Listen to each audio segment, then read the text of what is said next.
नमस्कार, मैं पंडित संजय घिल्डियाल शास्त्री। आज बात करते हैं कि स्त्रियों को गुरु बनाना चाहिए कि नहीं बनाना चाहिए? स्त्रियों को कैसे गुरु बनानी चाहिए? क्या परंपरा है? शास्त्र क्या बताते हैं?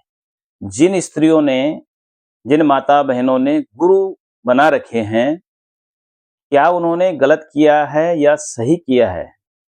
या गुरु परंपरा को कैसे निभाना चाहिए? गुरु की सेवा या गुरु दीक्षा कैसे लेनी चाहिए, उसके क्या नियम हैं?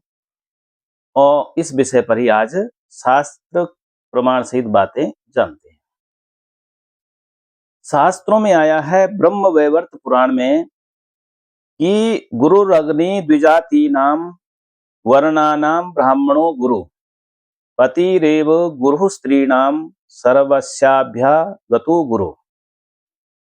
कि स्त्री की बात आई है कि स्त्रियों के गुरु कौन है? पतिरेव गुरु स्त्रीणाम।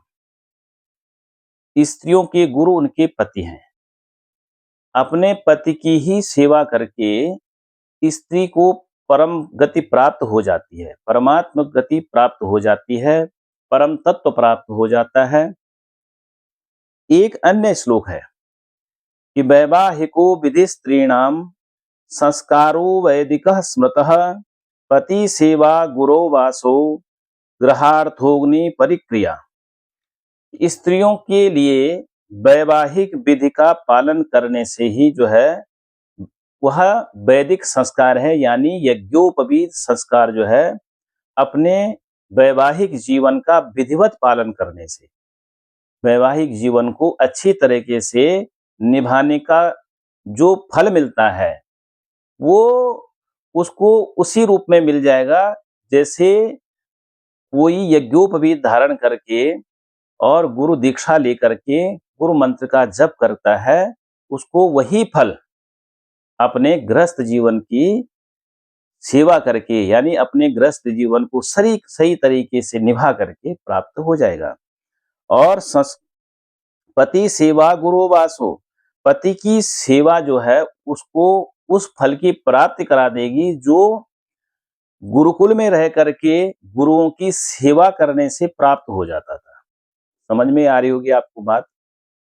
जो लोग गुरुकुल में रहते थे कई कई वर्षों तक और वहां रह करके गुरु परंपरा का पालन करते थे, गुरु शिष्य परंपरा का पालन करते थे, अपने गुरु की सेवा करते थे, तो वो सेवा से जो उस शिष्य को पुण्य प्राप्त हो रहा है, वही पुण्य पति सेवा गुरु वासु, पति की सेवा करने से स्त्री को प्राप्त हो जाएगा।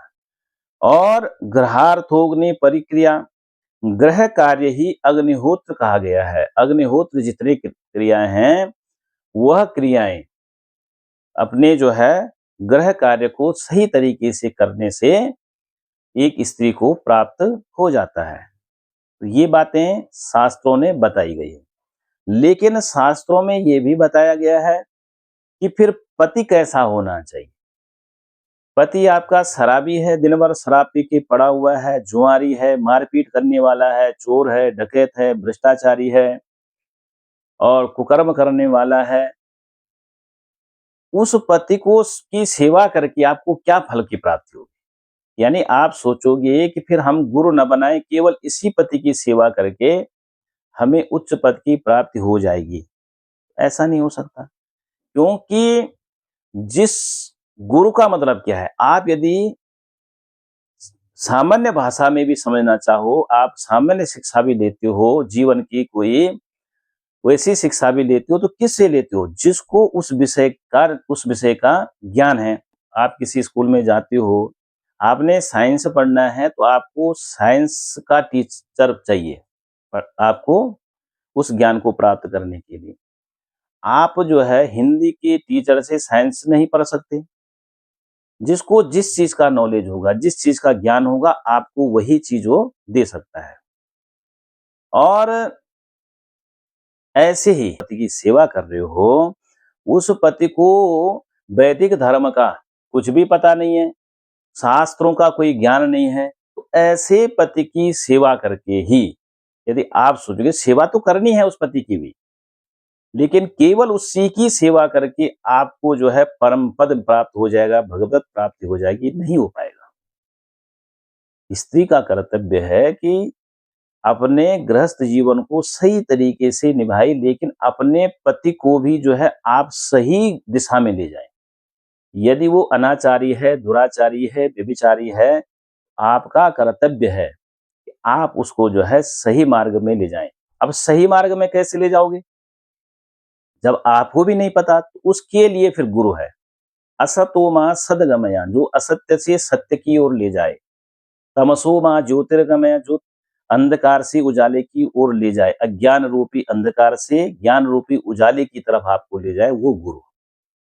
तो जो गुरु इन सब बातों में निपुण हो, शास्त्रों का जिसको ज्ञान हो, जिन जिन गुरुओं को जो है सदगुरु हों, जो वास्तविक सदगुरु हों, ऐसे गुरु से दीक्षा लेकर के आप अपना उद्धार भी कर सकते हो, अपने पति का और अपने गृहस्थ जीवन का उद्धार आप कर सकते हो। तो गुरु बनाने में कोई दोष नहीं है। यानी वैदिक धर्म का पालन करने वाला हो, शास्त्रों का ज्ञाता हो, शास्त्र विहित बातों का अनुसरण करने वाला हो, तो उस स्त्री को फिर गुरु बनाने की कोई आवश्यकता नहीं है। उस स्त्री के लिए अपने पति की ही सेवा करना सबसे बड़ा धर्म है। अपने पति से ही वो सब बातों को सीख सकती है, पतिव्रता धर्म का पालन कर सकती है। सबसे बड़ा धर्म है पतिव्रता पालन, पतिव्रता धर्म।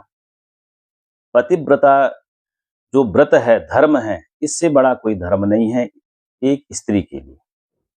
आपने शास्त्रों में कथाएं सुनी होंगी कि कैसे माता अनुसुईया ने पतिव्रता धर्म का ही पालन करते करते भगवान ब्रह्मा विष्णु शिव को जो है 6 महीने का बालक बना दिया। लेकिन उसके लिए पति कैसा? अत्रि ऋषि जैसा पति होना चाहिए, जो प्रकांड विद्वान हो, शास्त्रों के जानकार हों। तो पति यदि आपके जो है वैदिक धर्म का पालन करने वाले हैं, भगवान राम की तरह है, तब सीता बनने में कोई दिक्कत नहीं है। यानी तब आपको कोई गुरु की आवश्यकता नहीं है। यदि आपके पति जो है सत्यवान जैसे हैं, तो फिर आप सावित्री बन सकते हो। यानी आपको गुरु की आवश्यकता फिर नहीं है। गुरु की आवश्यकता तभी जीवन में पड़ती है कि जब आपको मार्ग बताने वाला कोई न हो। आपका जो गृह गृहस्थी का मुख्य स्तंभ आपका पति है, तो वो पति गलत मार्ग का अनुसरण करने वाला हो गया है, तो फिर आप गुरु बनाइए। फिर आप जो है उद्धार कर सकते हो अपने और अपने पति का भी। हिरण्यकश्यप की आपने कथा सुनी होगी। कयादु उनकी जो पत्नी थी, उन्होंने जो है नारद जी को गुरु बनाया। नारद जी से दीक्षा ली और नारद जी की दीक्षा शिक्षा का अनुसरण करते हुए अपने बालक को उसी मार्ग के पर डाला, तो उनके पति का भी उद्धार हो गया। जब भगवान नरसिंह ने जो है हिरण्यकश्यप को मारा, तो प्रहलाद से कहा वरदान मांगो। प्रहलाद ने कहा महाराज प्रभु मेरे पिता को नरकों की यातना न झेलनी पड़ी। तो फिर भगवान ने कहा कि जिस घर में तुझ जैसा पुत्र हो जाए, उसकी तो 21 पीढ़ियां तर जाती हैं, एक पीढ़ी का। तो फिर ऐसी जो ऐसे पति हों जिसके हिरण्यकश्यप जैसे, तो फिर उसके लिए तो गुरु आवश्यक है। तो इसलिए जो है उम्मीद है आपको जो है ये सारी बातें समझ में आई होंगी। ऐसे ही जानकारी के लिए आप हमारे चैनल से जुड़े रहें। जय श्री राम।